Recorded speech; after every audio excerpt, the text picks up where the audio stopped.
Hey guys, welcome back to 𝐷𝐢 here today with a new video. Today, some Marvel Rivals news. Yesterday was Gamescom and we finally got some new information on Rivals. And if you're keeping up with it, you probably already know, but the release date has been confirmed to be 2024. This is kind of what I was hoping for. I know I've said this in earlier videos, since the game was so polished and felt ready to go. Honestly, I was really hoping they would squeak out that 2024 release date. It's been confirmed as December 6th, which is a Friday, so probably that Thursday night of the 5th, the game should be playable.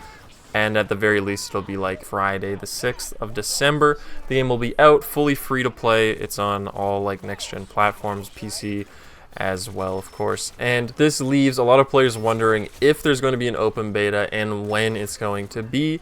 So I thought I'd put out this video to just kind of go over the dates that we've already had from the closed alpha, closed beta, and then launch.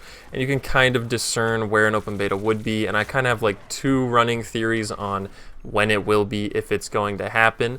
But the developers, when asked about the open beta currently, I can play the clip for you guys, have stated that they are just focused on Gamescom right now and don't have plans for an open beta. But of course, there are still quite a few months until launch. Like I said, it's in December, so we still have about 3 months before the game actually comes out, a little over 3 months. And looking at the old cadences for the tests that they've done already, it would make sense to slide one in between. But I'll play the clip for you here. We do not have any beta plan for now. We're focusing on Gamescom right now. So that's like the official statement that we have right now. The rest of what I'm going to say is speculation.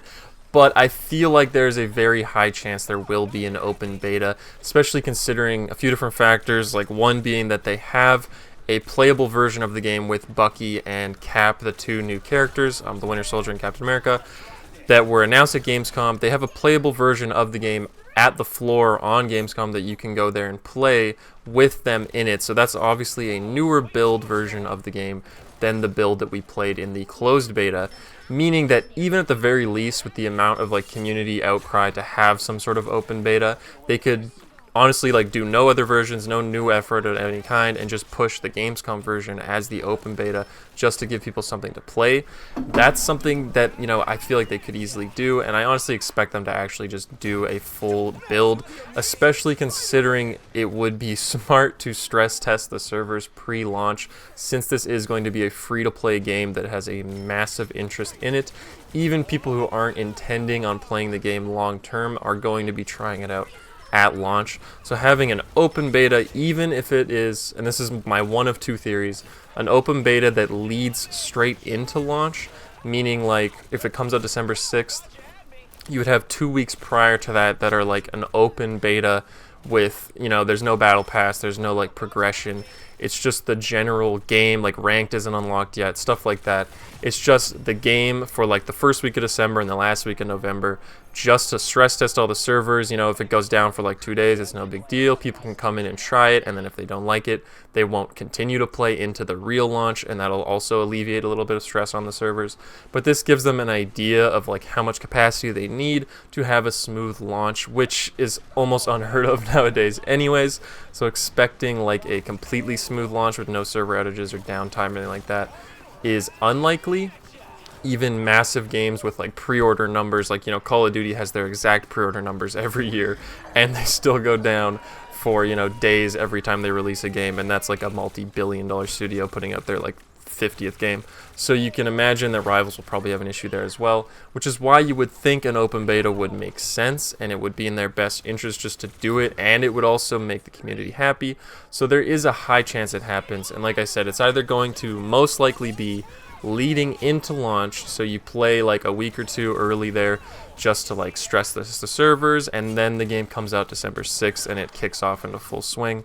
Or if we're looking at the timings of the tests we've already had, the very first closed alpha test that we were able to play was in May, and then about a month and a half later, at the very end of July, it was the last week of July and the first week of August. They were both 2 weeks long. So the closed beta was the 2 weeks that were the end of July and the beginning of August.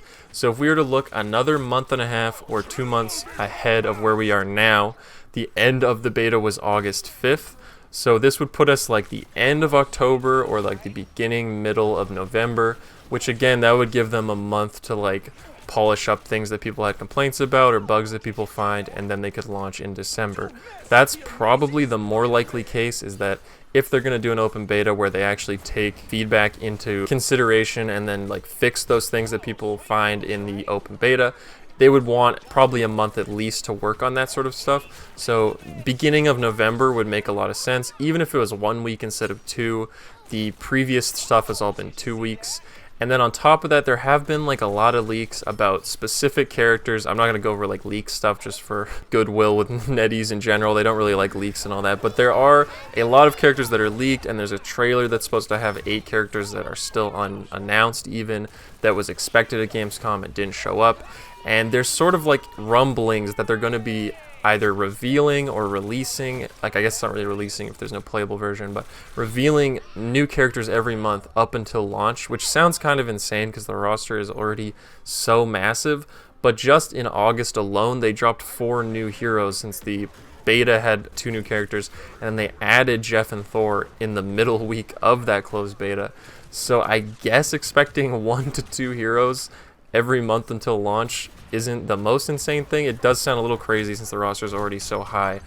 But if they're going to be adding to the roster again before launch, which internal like leaks sort of suggest, it would make sense to have a beta in November that has 2 new characters and then release it December with 2 more characters. And all that considered, I would expect an open beta in November, and if we don't get one, like at least we're getting a 2024 release date regardless, but just for stress testing servers, just for like ironing out bugs, polishing things out, giving people a chance to try it before it's fully out. It's a general good idea to have an open beta, especially since so many people had so many issues trying to get into the closed beta, the closed alpha, etc. And still you could have like a little skin reward and stuff like that too that people always get excited about, and it would bring hype to the game. So I think I've been yapping long enough. I obviously don't have a concrete date for you, but I would say November or right before launch would be the most expected, most likely time to have an open beta. If anything like changes or something like that, I'll probably make another video on it as well. And if you don't know, go check out the Gamescom trailer. It was super hype. It's got gameplay of Bucky, Winter Soldier, and then Captain America. Both look great. And I'm very excited to be able to play the game again. It's also confirmed that all the characters will be free to play forever and like unlocked as well. We all kind of like knew, just like goodwill wise, that they would be free to play, but even if you look at Overwatch, they call that free to play, but it's like you have to grind to try and get them, or you just pay and get them now. That sort of scummy thing. Rivals, it says they're just all free, all unlocked, ready to go all the time, and any new characters are going to be that way as well. And as the game's free to play, so it's all very good pro-consumer stuff. They're going to be charging us insane numbers for skins, I'm sure, but at least the game itself is coming as like a full package with a roster that is insanely massive at this rate, pulling from all kinds of different characters. There's pretty much a fan favorite that anyone can find that they'll enjoy. So I'm very excited for Rivals to come out in December. Thank you guys for watching. I appreciate it. I'll see you in the next one. Bye. He be yapping. How many words was that in 10 minutes? Whew. Yapping. Japanese.